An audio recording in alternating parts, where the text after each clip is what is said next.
Pag-usapan na po natin tungkol sa diabetes mellitus, no? At tulad ng sinabi ko, medyo marami-rami yung ating babasahin mga liham mula kay Lolo at Lola. So, part 1 muna po tayo ngayong araw tungkol sa diabetes mellitus. Ang sakit po na diabetes mellitus, kung himay-himayin natin, yung mismong pangalan lang na diabetes mellitus. Ibig sabihin po ng diabetes, tuloy-tuloy na pagdaloy. Tapos ang ibig sabihin ng mellitus, matamis. So doon pa lang may sinasabing may dumadaloy na matamis. Kasi nung unang panahon, para malaman na may diabetes ang isang tao, tinitikman ng doktor yung ihi ng pasyente. So ibig sabihin, yung tinutukoy na matamis, yung ihi pala. Kasi nagtataka sila nung unang panahon, bakit pag umihi si Pedro, bakit nilalanggam yung pinag-ihian? Bakit pag may wisik-wisik doon sa Ilidoro, maya-maya, pagbalik ng tao, makikita niya bakit may langgam dito? Duda sila na baka matamis yung ihi. Nung unang panahon, wala pang mga laboratorio. Hindi pa uso yung mga blood test nung unang panahon, di ba? Ang ginagawa ng doktor, bagyang tinitikman yung ihi. Baboy, no? Pero ganun nung unang panahon. Noong unang panahon hindi kayo nagtataka yata na kailan ba nauso itong stethoscope, yung idinidikit dun sa dibdib o kaya sa likod para pakinggan yung tibok ng puso o kaya yung hangin sa paglabas at pasok sa inyong baga. Naisip nyo ba noong unang panahon na wala pa yan? Noong unang panahon, ang ginagawa noon, yung doktor dinidikit yung tenga niya dun sa dibdib at dun sa likod ng pasyente. Dinidikit. Isipin nyo naman kung hindi na uso yung stethoscope. Pagkatapos sa mga pasyente ko, panay senior citizen, na-imagine ko na, baka magkaroon ako ng allergy niyan, di ba? Di ba? Oy, biro lang pero totoo yun So, ang diabetes mellitus ay isang uri ng sakit kung saan ang inyong asukal sa dugo ay tumataas. At ano mga posibleng dahilan ng pagtaas nito? Well, unang-una, meron tayong tinatawag na type 1 saka type 2 diabetes mellitus. Pag sinabing type 1, ito po yung tinatawag na juvenile onset diabetes mellitus. Dun sa salitang insulin dependent, ibig sabihin nangangailangan ng insulin. Pag sinabing juvenile onset, ibig sabihin sa murang edad nagkaroon ng diabetes. Yung pangalawa naman yung tinatawag na type 2. Yung type 2 tinatawag na matured onset o kaya tinatawag na non-insulin dependent diabetes mellitus. So sa pangalan pa lang maintindihan nyo na type 1, type 2. Ang type 1, juvenile. Ibig sabihin ng juvenile, di bata-bata. Type 2, matured onset. Ibig sabihin mga 40 pataas. Gurangski, di ba? Tapos insulin dependent, type 1. Ibig sabihin kailangan turukan ng insulin. Yung type 2, non-insulin dependent. So, hindi nangangailangan ng insulin. So, mahalagang intindihin yan dalawang yan, type 1 saka type 2. Kasi ang gamutan magkaiba. Sa type 1, kailangan mo turukan ng insulin. Kadalasan, below 40 years old, nalaman na may diabetes. Yan yung mga sakit na halimbawa, bagong panganak lang yung bata. Kalalabas pa lang ng bata sa puwerta ng nanay, may diabetes na. Type 1 ang tawag dyan. 6 years old, ihi ng ihi. Pagdating niya ng 10 years old, ihi ng ihi, pati sa gabi, sa kama, palaging basang-basa yung kama. Pa-consider natin na baka may diabetes din yung bata. Then yung type 2, matured onset, usually 40 years old pataas bago nagkaroon. Ngayon, sa gamutan, yung type 1 talagang hindi makakaalis sa pagturok ng insulin habang buhay.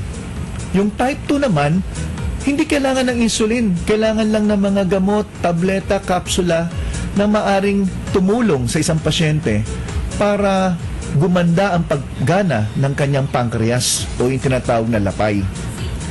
Ano muna ba yung lapay? Ano ba yung pancreas na yan? Yung pancreas o lapay, yan ay matatagpuan lang sa likod ng ating sikmura o ng ating tiyan o stomach na tinatawag. Ang pangunahing aksyon ng lapay ay gumawa ng insulin. At itong insulin na ginagawa ng lapay ay ginagamit natin yan every time na tayo ay kumain ng mga pagkaing mataas sa harina, carbohydrates o asukal. Ginagamit natin ang insulin parang susi para mabuksan ang pinto at magamit itong mga kinakain natin bilang enerhiya ng ating katawan. Sa madaling salita, kumakain tayo para magkaroon tayo ng extra energy. Pero nagiging energy lang yan kung meron po tayong sapat na insulin o yung ating lapay ay gumagana at gumagawa ng sapat na bilang ng insulin, at hindi lang sapat na bilang kung hindi epektibong insulin na pwedeng gamitin ng ating katawan. So ano ngayon na mangyayari? Kung type 1 ka pala, ibig sabihin yung pancreas mo o lapay mo hindi na gumagana o konti na lang ang ginagawang insulin. Pag type 2 ka naman, ibig sabihin gumagawa pa yung lapay mo ng insulin.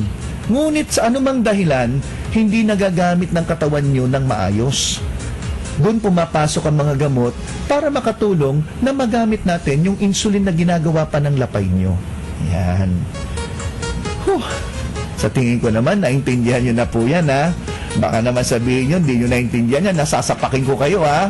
Baka sasabunutan kita, lohala, pag hindi mo naintindihan yung paliwanag ko, ha? Okay.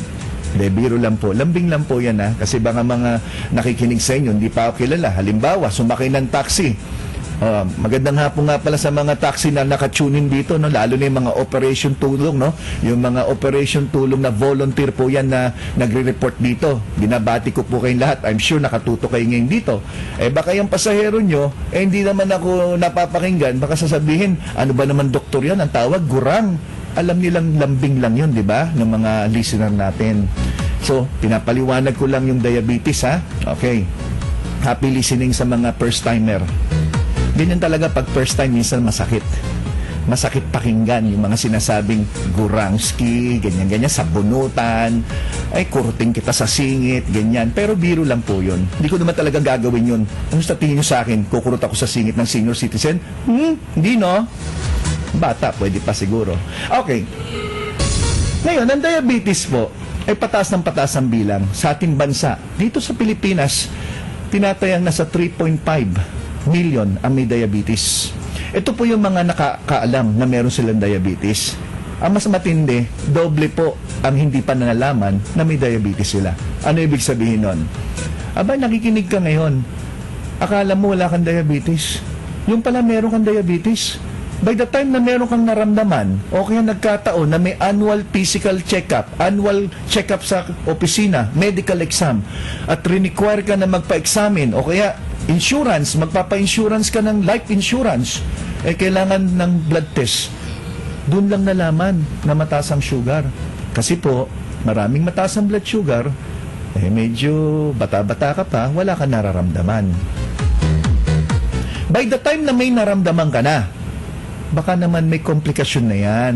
Ibig sabihin, yung nararamdaman mo ay senyales na noong ka pa pala may diabetes, pero hindi mo napapansin. Akala mo kasi, wala naman sa lahi namin yan eh. Oh, yan.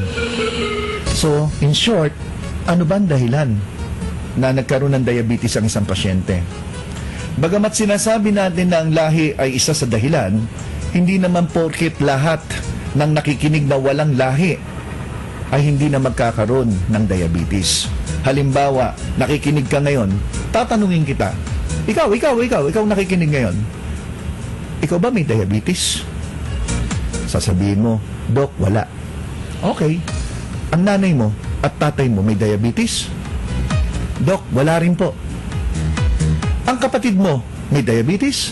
Dok, wala po kaming lahi. Nanay, tatay ko, kapatid ko, wala po may diabetes sa amin. Okay. Pero ang tanong, posible ka ba magkaroon?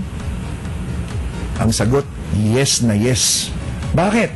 Kasi ang pagkakaroon lang ng lahi ay isa lang sa pwedeng dahilan. Isa lang. Marami pang ibang dahilan.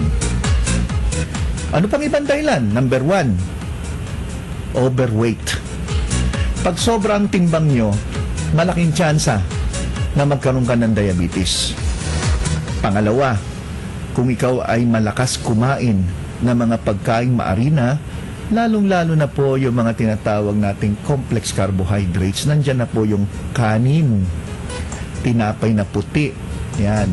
Ang Pilipino, minsan lang mag-aalmusal, kanin, merienda, kanin, tanghalian, kanin, magmerienda ulit yan sa hapon, kanin. Pagkatapos, hapunan, kanin. Pagdating sa gabi, bago matulog, midnight snack, kanin pa rin. Minsan nga, isang parte lang ng hita ng manok ang kanin 3 plato Ibig sabihin, konting ulam, maraming kanin, solved na ang Pinoy. Yan nga ang problema Sa hirap din ng buhay, karamihan nag-i-instant noodles. Yung instant noodles, gawa yan sa harina na may kasama pang preservative at may betchin po yan at sobrang alat. Tapos ang inyong kinakain na standard kanin. So ang ginagawa ng karamihan ng Pinoy, lalo na sa hirap ng buhay o kaya nagmamadali tayo, magpapakulo ka lang ng tubig, bubuhusan mo lang yung cup noodles, maghihintay ka lang ng mga 3 minuto, 5 minuto, sasamahan mo na lang ng mainit na kanin, ayos na, talo-talo na. Kaso, minsan pag ganun lang kinain mo, medyo nauumay ka, di ba? Di sasamahan mo ng isang boteng soft drinks.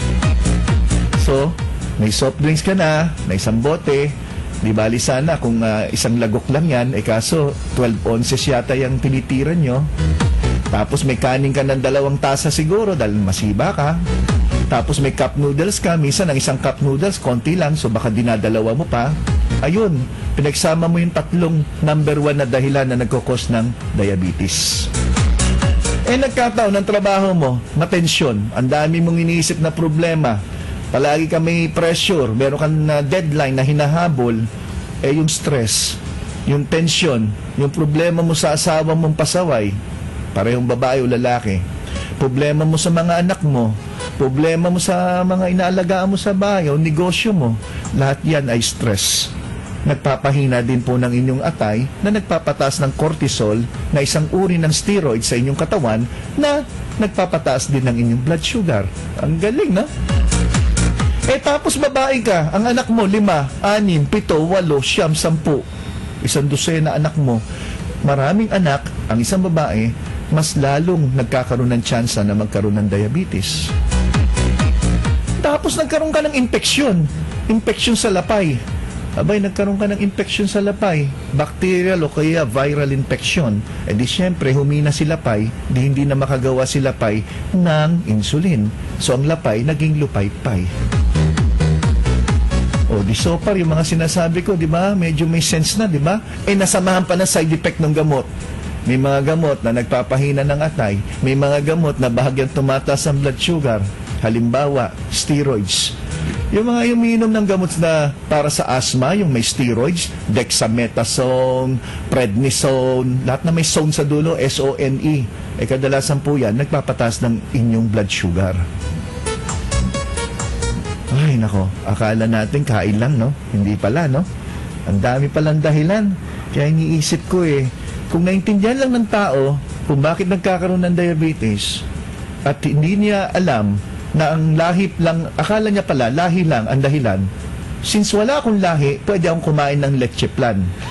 Totoo ba sinasabi ko, mga friends, seniors, lolo at lola? Kung may handaan po, halimbawa, piyesta ngayon araw, nakahanda dun sa isang sulok lahat ng klaseng mga desserts. Andyan yung buko pandan, leche plan, ice cream, cakes, lahat. At habang kumukuha kayo ng pagkain sa inyong plato ang ginagamit, ha? Dapat platito lang plato. Yung iba nga dyan, bandehado ang ginagamit. Tanungin mo yung kumukuha ng leche plan, uy, ang dami mo namang kinukuha. Ano ang sagot? Wala naman akong diabetes di ba? Totoo yan? Totoo ba o hindi? Pag totoo, wala kang gagawin kundi pumalakpak. Okay. So, totoo, di ba? So, kakain na marami yan. Tapos sasabihin niya, wala naman kaming lahi. Di ba? Totoo yan. Ngayon, ang problema, sa mga nakikinig na senior citizen, 15 to 25% ng senior citizen na nakikinig ngayon, out of 100%, 15 to 25%, maaring may diabetes na at hindi pa nila alam. Pupunta yun sa doktor, lalo na yung mga lalaki. Ang daing lang ni lalaki, ganito.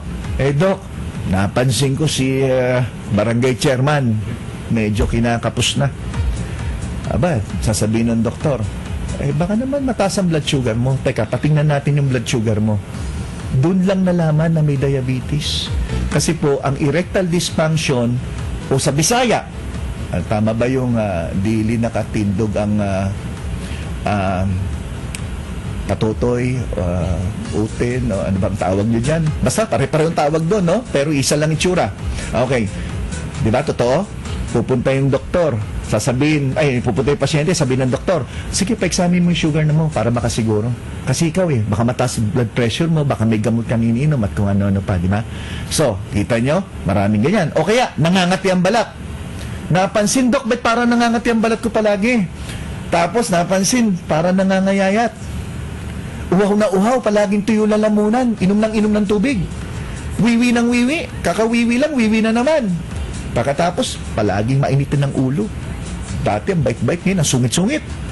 Nagko-complain na nahihilo, lumalabong paningin, nandyan na yung nangangapalampalad, tinutusok-tusok daw ang pakiramdam ng talampakan, tsaka kamay.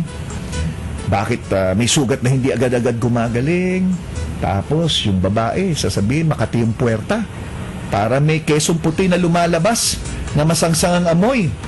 Pwedeng fungal infection yan. Vaginal candidiasis na may kinalaman po yan sa mataas na blood sugar. O ano pang pwedeng daing?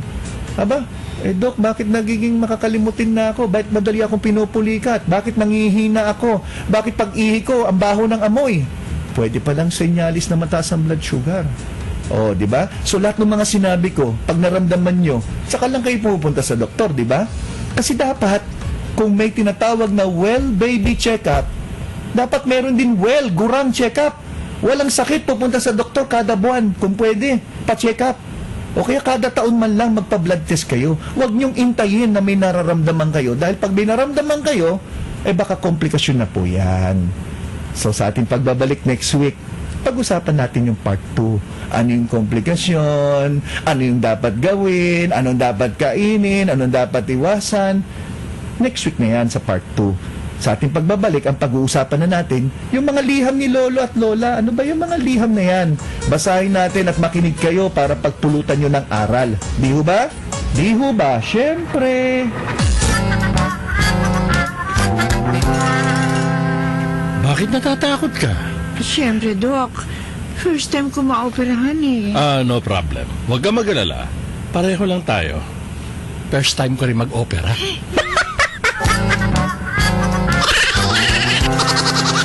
Dr. Daddy C ang ating gabay sa kalusugan.